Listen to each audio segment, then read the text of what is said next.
একদিন হঠাৎ আকাশ থেকে একটা বিশাল অদ্ভুত জাহাজ গ্রামের পাশে এসে পড়ে।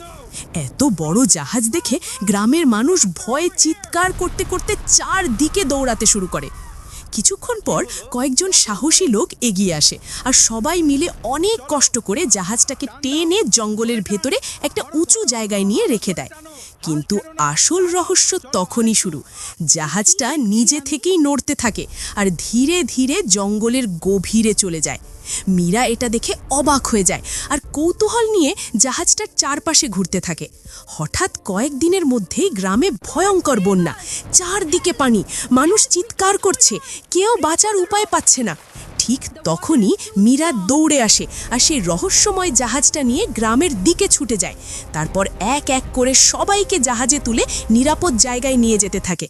শেষ পর্যন্ত পুরো গ্রাম বেঁচে যায়। কিন্তু গল্পের শেষটা একটু কষ্টের। এত কিছু করার পরেও কেউ মীরাকে একটা ধন্যবাদও দেয় না।